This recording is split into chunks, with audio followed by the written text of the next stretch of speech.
네, 오늘 말씀은 창세기 32장 21절부터 32절까지입니다.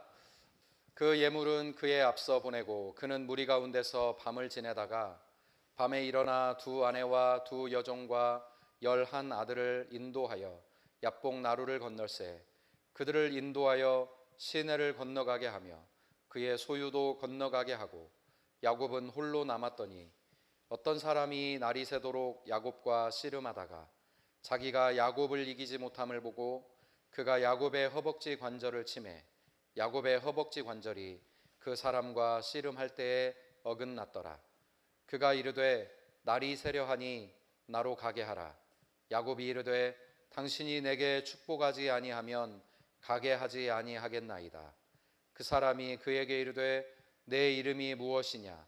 그가 이르되 야곱이니이다.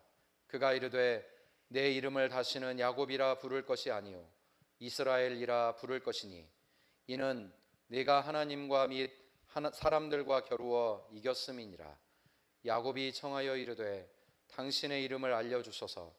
그 사람이 이르되 어찌하여 내 이름을 묻느냐 하고 거기서 야곱에게 축복한지라. 그러므로 야곱이 그곳 이름을 브니엘이라 하였으니 그가 이르기를 내가 하나님과 대면하여 보았으나 내 생명이 보존되었다 함이라. 그가 브니엘을 지날 때에 해가 돋았고 그의 허벅다리로 말미암아 절었더라.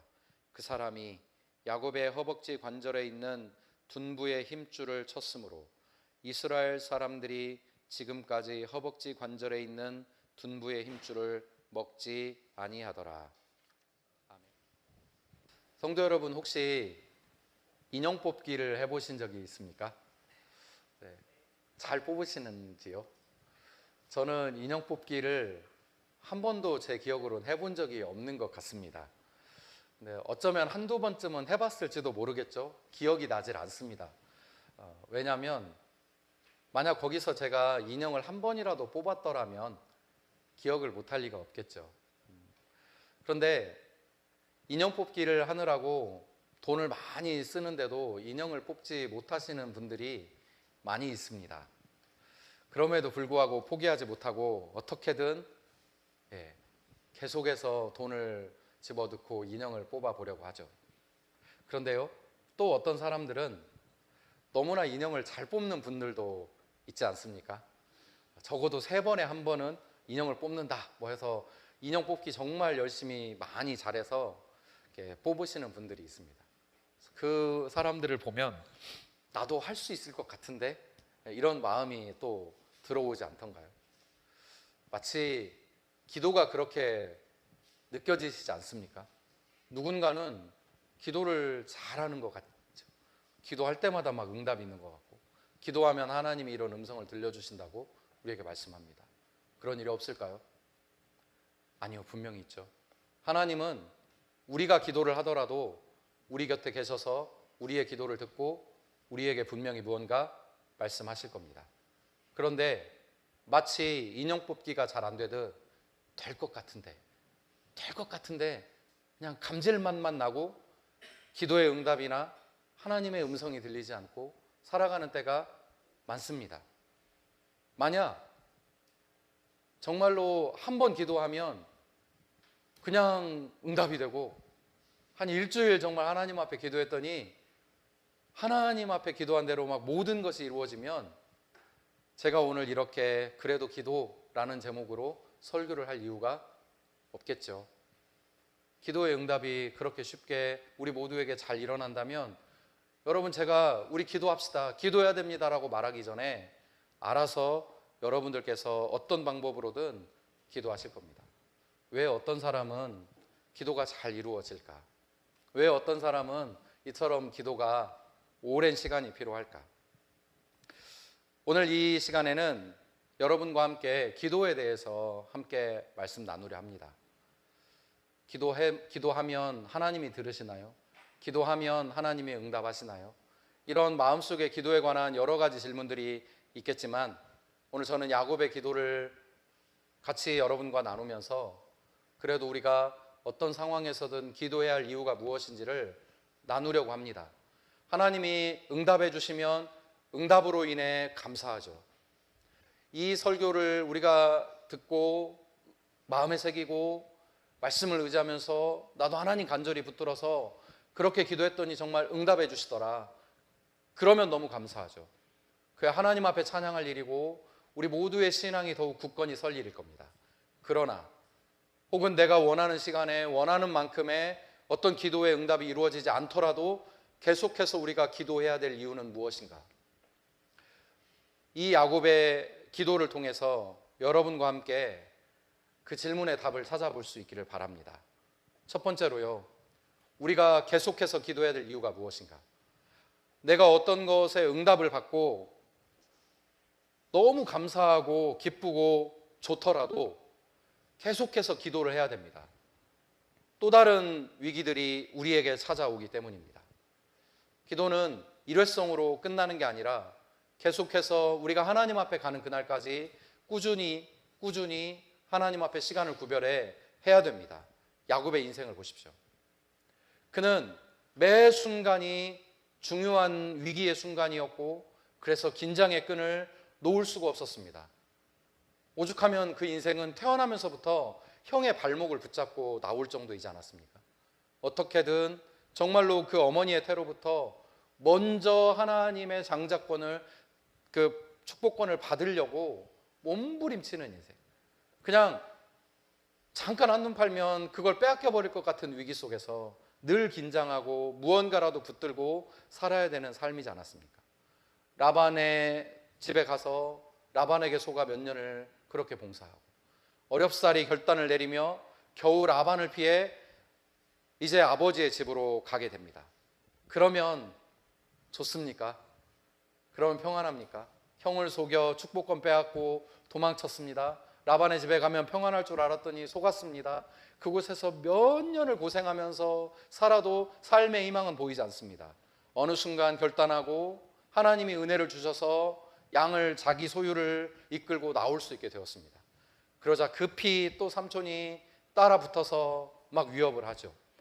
또 그렇게 하나님의 은혜로 한 걸음 지나 한 위기를 지나 이제 아버지의 집으로 가려 하는데 이번에는 정말로 큰 문제를 만납니다. 바로 에서가 군대를 이끌고 자신을 찾아오는 것이죠. 누가 보더라도 군대를 이끌고 오는 형의 이 등장은 긍정적이지 않았습니다. 위기는 계속 그를 괴롭혔습니다. 그래서 이 야곱은 그 위기의 순간마다 하나님 앞에 기도했습니다.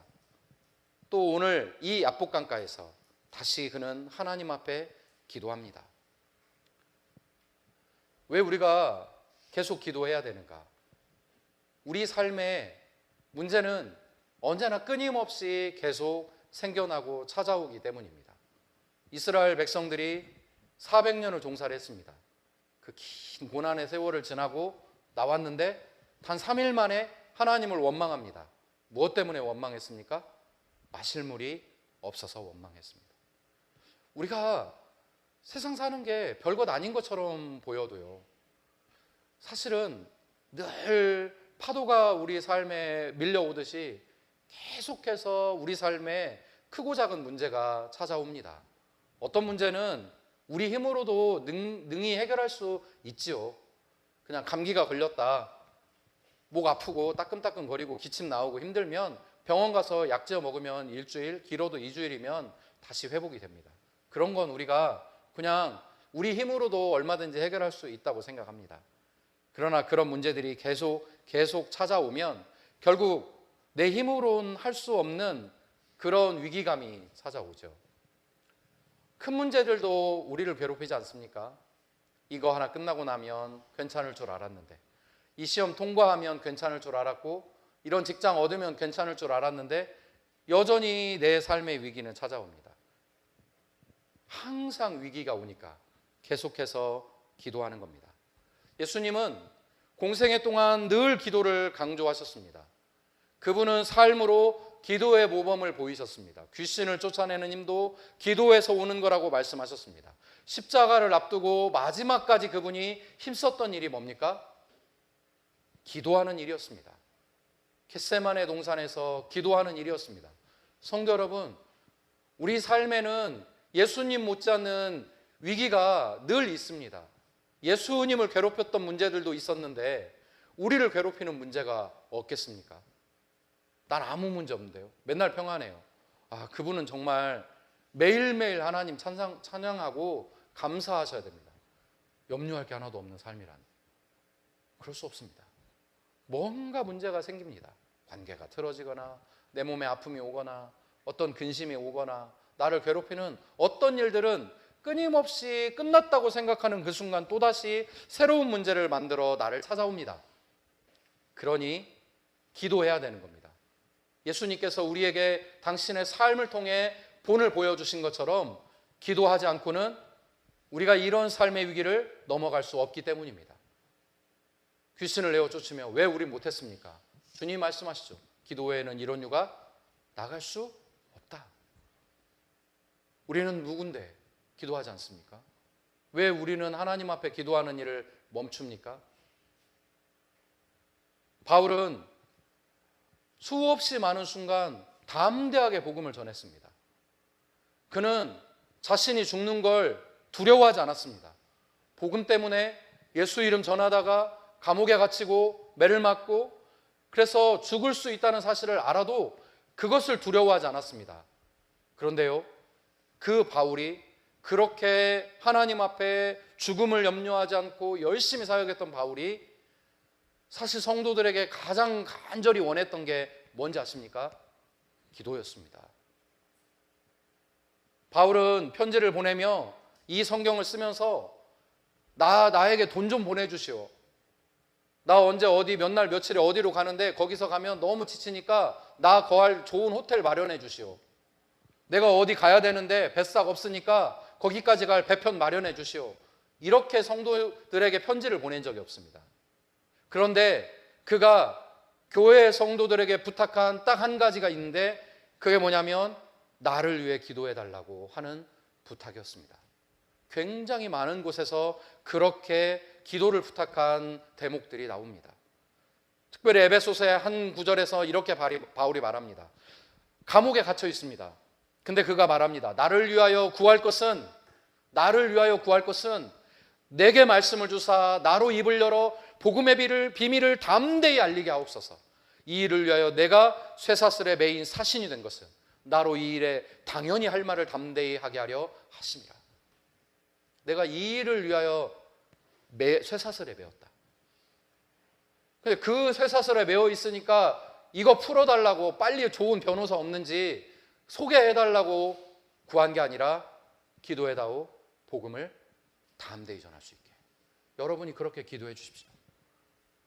위기를 만났을 때 그는 그 모든 위기를 넘길 수 있는 단 하나의 힘은 기도에 있다고 믿었습니다. 그리고 그건 오늘 우리에게도 마찬가지입니다. 기도 아니고선 우리가 만나는 삶의 위기를 넘어갈 힘이 없습니다. 우리가 정말로 하나님을 믿고 우리가 정말로 예수님을 우리 인생의 주인으로 믿는다는 게 분명하면 우린 당연히 삶의 문제를 만날 때 기도해야 됩니다.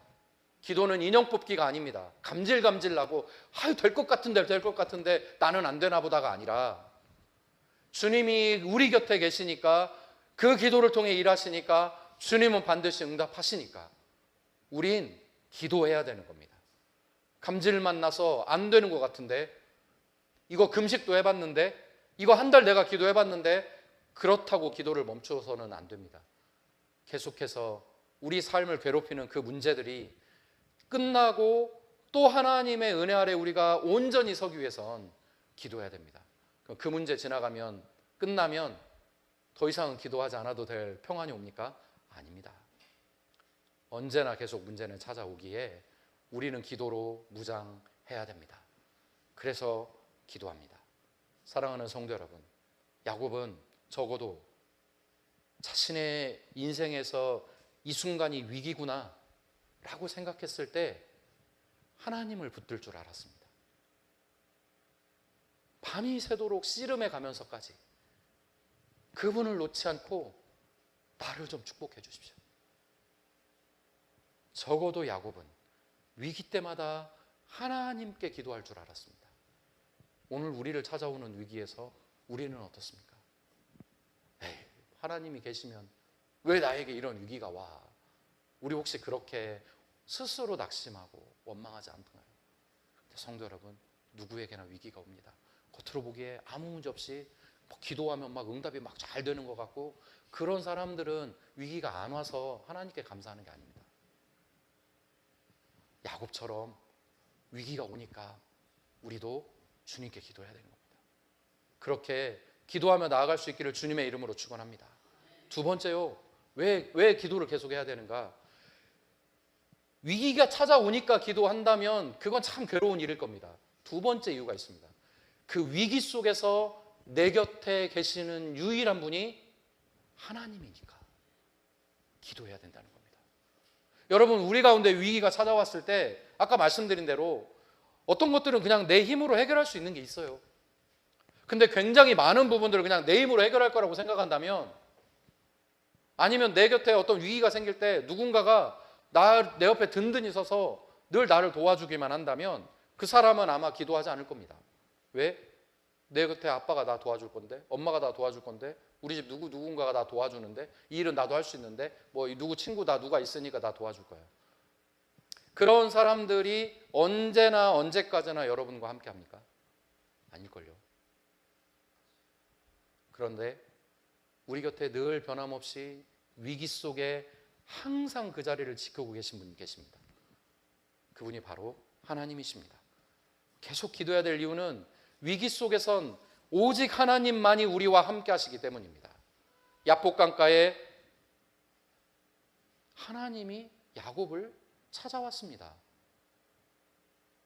여러분, 야곱은요, 아버지를 속이고요, 형을 속이고요, 장자의 축복을 받으려고 길을 써서 끝내 받았습니다. 그리고 도망칩니다. 근데 그 다음에 하나님이 야곱을 만나주시죠? 야곱이 하나님 찾았습니까? 아닙니다. 형 에서가 이 사실을 알고 야곱 죽여야 되겠다고 막 쫓아올 때 무서워가지고 그냥 냅다 주랭랑을 친 겁니다. 형한테 안 붙잡히려고 광야 어딘지도 모르는데 막 도망치다가 해가 지고 갈 곳이 없었습니다. 도적들도 많고 위험한 곳 많으니까 그냥 어디 그 사람들이 잘 오지 않는 그런 곳에 들어가가지고 돌베개 베고 잠을 잔 겁니다.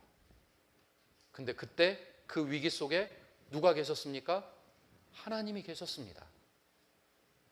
오늘 야복강가에서도 야곱은 하나님을 부르기 전에 먼저 하나님이 그곳에 계셨습니다. 그곳에 계시니 야곱이 그 하나님을 붙들어 그냥 간절히 하나님께 이 위기를 넘어가게 해달라고 기도하는 겁니다. 사단은요, 우리 위기 속에 우리를 찾아오지 않습니다. 사단은 절대 위기 속에서 우리를 찾아오지 않습니다. 내버려 두면 알아서 망할 건데 뭐하게 찾아옵니까? 사단은 위기 때 우리를 떠납니다. 내가 언제 너를 책임지냐. 아담과 하와를 사단이 유혹했습니다. 따먹었습니다. 야, 네가 먹으면 하나님처럼 될 거야. 그리고 나서 위기가 왔죠. 하나님 만났는데 사단이 편들어 줍니까? 아담과 하와 편들어 줬습니까? 하나님, 아담과 하와 죄 없습니다. 그 모든 죄 제가 속여서 그런 거니까 다 저 벌해주세요. 사단이 그러던가요? 아닙니다. 절대 안 그렇습니다. 욥에게 사단이 고난을 주죠. 하나님 앞에 섰습니다. 하나님이 욥을 칭찬합니다. 그때 사단이 욥과 하나님 사이를 이간질하기 시작합니다. 그러나 정작 욥이 고난을 겪을 땐 사단이 찾아와서 단 한 번이라도 욥에게 야, 내가 너 하나님 앞에 이렇게 말했더니 하나님이 너를 이러시더라. 참아라. 뭐 이렇게 말해줬던가요? 아닙니다. 사단은 우리가 늘 평안할 때, 좋은 일 있을 때, 잘 나갈 때 우리 곁에서 속삭입니다. 오늘은 예배 한번 안 나가도 괜찮을걸? 이런 건 너 힘으로 다 할 수 있을걸? 그렇게 유혹하다가 정작 위기를 만나면 내가 언제, 네가 알아서 한 거지. 네가 선택한 거잖아. 내가 그렇게 말했다고 네가 거기에 넘어가면 네가 하나님 믿는 사람 맞냐? 그리고 책임 안 집니다. 근데 여러분, 내가 잘못해서 내가 위기를 자초하고 내가 하나님 없어서 철저하게 처절히 무너지는 그 순간에 언제나 나를 버리지 않고 내 곁에 함께 조용히 계시는 분, 내가 기도하면 그 기도를 다 듣고 계시는 분, 그분이 바로 하나님입니다. 사실 여러분, 이 야곱의 이야기를 보면 하나님이 야곱을 찾아올 이유가 있습니까? 도대체? 라반의 집에서 사는 동안 그 좋은 시간 지내면서 어쨌거나 목숨은 보존했잖아요. 근데 그 라반의 집에 있으면서 야곱이 하나님께 단 한 번만이라도 하나님 감사합니다, 이렇게 잘 피하게 해주시고 라반의 집에 살게 해주시고 아내 만나게 해주시고 자식들 이렇게 낳게 해주시고 감사합니다라고 단 한마디라도 야곱이 하나님께 했던 적이 있습니까? 없습니다. 그러니까 따지고 보면 사실 하나님이 야곱을 찾아오실 이유도 없죠. 그분이 침묵하신다면 야곱이 무슨 수로 하나님을 만나며 무슨 수로 하나님의 은혜를 구할 수 있단 말입니까? 그런데요, 24절에 보니 하나님은 야곱이 구하기 전에 그 곁에 계셨습니다. 24절에 보세요. 야곱은 홀로 남았더니 어떤 사람이 날이 새도록 야곱과 씨름하다가, 가족들까지 다 떠나보냈습니다. 앞서 보냈습니다. 쫄보됐죠. 그 밤에 혼자 남았습니다. 근데 야곱이 혼자 있는 줄 알았더니 어떤 사람이 그와 날이 새도록 씨름하기 시작합니다. 근데 여러분, 왜 찾아오셨을까요? 왜 하나님이 찾아오셨을까요? 이상하지 않습니까? 저는 그게 딱 한 가지 이유 때문이라고 생각합니다. 야곱의 기도를 들어주시려고, 그의 기도를 들어주시려고 찾아온 겁니다. 하나님은 우리를 불쌍히 여기시는 분입니다. 그래서 져주려고 온 겁니다. 밤새도록 씨름하죠. 근데 이 밤새도록 씨름하면서 성도 여러분, 하나님이 야곱을 이길 수 있을까요? 못 이길까요? 당연히 야곱 이길 수 있죠. 당연히 야곱을 이길 수 있지만 야곱에게 져주셨습니다. 너의 이름이 무엇냐? 너의 이름이 뭐냐? 나 좀 놓아다오. 나 가게. 안 놓아줍니다. 너의 이름이 뭐냐? 야곱입니다. 넌 이제 야곱으로 살지 말아라. 이제 너를 이스라엘이라고 부를 거다. 근데 이스라엘이라는 말의 뜻이 뭐예요? 그 이름을 주신 이유를 하나님이 뭐라고 밝히고 있습니까? 네가 하나님과 및 사람들과 겨루어 이겼습니다. 내가 져주마. 네가 이겼다. 그래. 우리가 기도해야 될 이유가 뭐예요? 주님 우리 곁에 계시니까요. 들어주려고, 져주시려고. 때로는 내 이기심 속에서 잘못 구하는 것까지도 내가 하나님 앞에 억지 부리고 하나님 앞에 떼쓰고 누가 보더라도 내가 구하는 것이 합당하지 않은 것임에도 하나님이 져주려고 내 곁에 계신 겁니다. 저는 하나님께서 우리의 기도를 들으실 때 그분이 어떻게 기도를 하는가 좀 들어보자, 이런 마음으로 들으시는 분은 아니라고 생각합니다. 아무리 생각해봐도요, 하나님이 우리를 어떻게 들으시냐면, 어떻게 하면 좋은 것을 저에게 줄 수 있을까? 그게 하나님 마음 아니었습니까? 예수님 말씀하시잖아요. 너희가 악한 자라도 자식에게 좋은 것을 줄 줄 알거든. 하물며 하늘에 계신 너희 아버지일까 보냐. 하나님은 우리의 기도를 들으시면서 우리 기도를 점수 매기는 분이 아니에요. 이번 기도는 50점짜리다, 탈락. 이번 기도는 100점이구나, 그래, 응답. 이게 아니라 그 기도를 그냥 조용히 곁에서 듣고 계시는 거예요. 그리고 생각하세요. 그리고 일하세요. 어떻게 하면 훨씬 더 좋은 응답을 줄까? 어떻게 하면? 떡을 달라고 했는데 돌을 주는 아버지가 없듯이, 떡 아닌 더 좋은 것을 어떻게 줄 수 있을까? 그걸 생각하시며 나의 기도를 듣고 내 곁에 서시고 계신 분, 내 고집을 꺾지 않으시고 내 고집 인정해 주시고 나에게 져주시는 분, 내 편이기에 내 시기에 내 고집에 내 뜻을 구하도 하나님은 나를 원망하거나 나를 나무라거나 나를 꾸짖지 않으시고 나에게 좋은 것을 주시는 분. 너희 중에 누구든지 지혜가 부족하거든 후히 주시고 꾸짖지 아니하시는 하나님께 구하라. 그리하면 주시리라. 왜 우리가 기도해야 되는가? 왜 어떤 기도에는 한없이 오랫동안 기도를 해도 응답이 안 되는데도 왜 기도해야 되는가? 난 기도의 은사가 없는 것 같은데도 왜 기도해야 되는가? 그 기도 속에, 위기 속에 내 곁에 계신 하나님을 발견할 수 있기 때문이고 나에게 져주시는 하나님 만날 수 있기 때문이라는 거죠. 이런 하나님께 기도하지 않으면 누구에게 기도하겠습니까? 듣지 않는 우상에게 기도하겠습니까? 들어도 나를 도와줄 힘없는 누군가에게 하소연해 본들 안타깝다, 힘들겠구나, 어떻게 너를 도와줄까, 이것이 전부인 사람에게 해가시겠습니까? 하나님은 결코 포기 않습니다. 결코. 그분은 우리의 기도를 못 이렇게 막 듣고 전전긍긍하고 어떻게 할까 당황하시는 분이 아닙니다. 그분은 듣습니다. 곁에 계십니다. 져주십니다. 그분이 져주셔도 그분의 뜻대로 우리의 인생을 이끌어갈 능력이 있으시니까 그러는 겁니다. 그러니 우리의 잘못된 기도 나무라지 않고 져주셔서라도 늘 우리 곁에 늘 계시고 응답하시려고 귀 기울여 주시는 그 한 분, 단 한 분, 이 세상 단 한 분, 그분 계시기에 우린 그분 앞에 기도할 수 있기를 바랍니다. 세 번째로요, 왜 우리 기도해야 되는가? 왜 기도해야 되는가? 세 번째는요, 내 인생의 내 길을 계속 가야 하니까요. 그래서 기도해야 되는 겁니다. 하나님이 우리 위기 속에 함께 계시고 하나님이 우리 곁에 계시는데요, 그 하나님 계시니까 나는 오늘 나의 길을 갈 수 있습니다. 그리고 나는 그런 도움이 없더라도 가야 되지 않겠습니까? 한번 태어난 인생, 우리 인생의 이 길을 실패했다고 멈출 수 있어요? 그럴 수 없잖아요.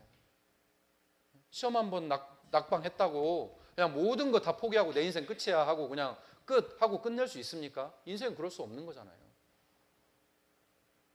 정말로 가슴 무너져 내리는 슬픔을 안고도 일어나서 가야 하는 게 우리 인생 아닙니까? 내 길을 가야 하니까 이 갈 힘 누가 주는 거예요? 그 하나님이 안 계신다면 오늘 우리는 우리의 이 길을 갈 수 없습니다. 야곱은 다시 돌아갈 수 없었습니다. 돌아가면 라반의 집으로 들어가야 됩니다. 이제 들어가면 평생 종살이 해야 됩니다. 그 집에서. 다시는 하나님의 언약의 백성으로 그렇게 하나님이 약속하고 계획한 길을 갈 수 없습니다. 돌아갈 수 없습니다. 앞으로 가야 됩니다. 인생은 그렇게 계속 앞으로 가야 되는 길 아닙니까? 예물을 앞서 보내고 두 아내를 보내고 두 여종을 보내고 11 아들을 앞으로 다 보냈습니다. 그리고 그는 멈출 수 있는 게 아니라 그도 결국 앞으로 가야 됩니다. 자신을 만나러 오는 그 애서 피하지 못합니다. 하지만 하나님의 도움을 만나지 못하면 이제 소망은 없는 거죠, 진짜. 그러니 기도해야 됩니다. 인생을 2번 살 수 있으면, 다시 시작할 수 있으면 기도할 필요가 뭡니까? 그냥 전원 껐다가 다시 리셋하고 시작하면 누군들 부자 되지 못할 사람이 있겠습니까? 다시 살 수 없는 인생이고, 이미 시작한 이 걸음 뒤로 한 걸음 물러나 출발할 수 없고, 여기에서 멈춰 서 있다가 다시 가고 멈춰 서 있다가 다시 가는 것 말고는 우리 인생의 길을 갈 수 없습니다. 그럼 여러분, 지나온 뒷걸음에 여러 나의 발목을 붙잡는 일이 있으니까 내 인생은 망가질까요? 그 지나온 잘못들 때문에 나는 앞에 할 일들을 제대로 하지 못하고 무너질까요? 아니요, 그렇지 않을 겁니다. 왜요? 하나님 계시니까요. 하나님은 우리의 과거의 그런 잘못들을 기억하지 않습니다. 내가 한 걸음 앞으로 나아가면 하나님은 나의 그 한 걸음을 아름다운 일을 위해 사용하실 겁니다. 우린 우리의 실패를 되돌릴 수 없고 우리의 핸디캡을 끌어안고 평생을 살아가야 하겠지만 하나님은 거기에 매이지 않습니다. 우리의 그 실패가 우리를 좀먹고 과거의 일이 하나님의 약속을 이루지 못하게 하고 하나님이 원하는 인생을 살지 못할 수 있습니다. 기도하지 않는다면. 그러나 여러분, 기도하면 하나님의 은혜 아래 다시 꼬인 인생도 더 아름답게 풀려가는 겁니다. 아직도 아물지 않는 마음의 상처라는 책이 있습니다. 그 책에선 말합니다. 어렸을 때 받은 상처 온전한 회복은 없습니다. 그러나 그 상처가 모든 인생을 망가뜨리지는 않습니다. 누군가에게 위로자로 더 아름답게 빛나는 상처가 될 수도 있습니다. 아물지 않지만 하나님이 우리 인생을 그렇게 사용하시는 겁니다. 여러분, 청소기 오래 돌리면 어때요? 청소만 되는 게 아니죠. 나중엔 청소기도 청소를 해야 되지 않습니까? 그 안에 먼지 끼고 머리카락 끼고 필터 빼내야 되고 그래야 청소가 더 잘 되죠. 기도는 그런 겁니다. 내 인생 살아가면서 열심히 청소한다고 정말 내 인생 잘 살아보려고 애를 쓰고 살지만 우리 인생 안에 우리의 필터 속에 머리카락도 끼고요, 먼지도 끼고요, 제대로 작동하지 못할 때도 있습니다. 털어내셔야죠. 기도하면 하나님이 나의 그 문제들을 다 털어내시고 다시 새로운 일을 하게 만들어 가시는 겁니다. 하나님은 우리의 잘못된 걸음을 능히 바꾸실 수 있습니다. 하나님은 우리의 그런 상처들을 더 아름답게 쓰실 수 있습니다. 그러니 우리가 하나님 믿고 나갑시다. 실패한 베드로의 인생, 주님 보는 앞에서 저주하며 그분 배신했습니다. 그러니 끝입니까? 아니요. 하나님은 그를 양을 치는 목자의 인생으로 멋지게 바꿔주셨습니다. 내 양을 치라. 내 양을 먹여라. 핍박자 바울의 인생, 예수 믿는 사람 죽이는 일에 찬성표 던지고 돌팔매질해서 그 사람을 돌무덤 만들어 죽이는데 힘쓴다고 겉옷 받아주고 그렇게 살기 등등했던 사람, 하나님 나라를 위해 고난받는 전도자로 바꿔주셨습니다. 내가 이전에는 핍박자요 박해자였다. 내가 죄인의 괴수다. 그러나 그 고백 속에 하나님은 더 아름다운 하나님 나라를 이루는 일을 이루어 가셨습니다. 군대 귀신에 묶여 마을의 골칫덩이였던 청년을 예수님은 너는 돌아가서 하나님의 큰 일을 전해라. 하나님의 큰 일을 전하는 자로 바꿔주셨습니다. 기도해야 됩니다.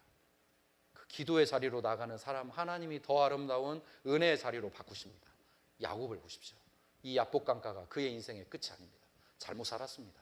그러나 하나님은 이 야복강을 건너게 하셔서 언약의 조상으로 그의 몫의 삶을 훌륭하게 살아가도록 이끄셨습니다. 하실 수 있습니다. 그러니 성도 여러분, 우리가 하나님 앞에 기도를 멈추지 맙시다. 마지막으로 이 말씀드리고 마치겠습니다. 왜 기도해야 되는가? 내가 영적으로 성장하니까요. 위기를 지나가며 하나님이 나를 바꾸어가는 순간들을 경험하면 뭐가 이루어지냐면 내가 영적으로 성장해 가는 겁니다. 기도에 매달려야 되는 궁극적인 이유가 어쩌면 여기에 있다고 저는 생각합니다.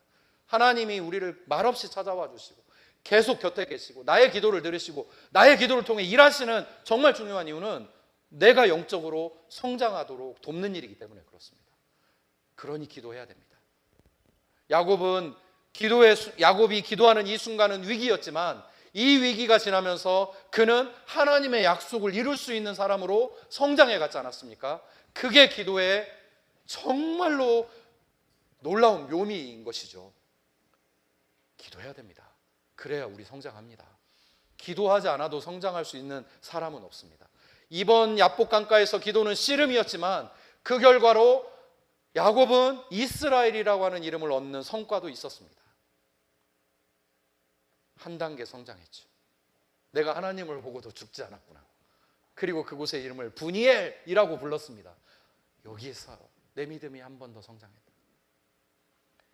모든 훈련이 정말로 성과를 가져오듯이 여러분, 기도요, 하나님 앞에서 우리의 영혼을 성장시키는 특별한 훈련입니다. 그래도 기도해야 됩니다. 그래도 기도 다음엔 여러분이 붙여주십시오. 그래도 기도해야 된다. 그래도 기도가 필요하다. 그래도 기도가 귀하다. 나머지 동사는 여러분이 세워주십시오.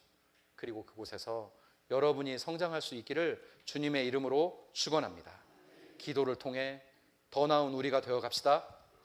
하나님 가까이 하시니 하나님 닮는 게 당연하지 않겠습니까? 오늘 만난 문제는 기도로 넘어갈 겁니다.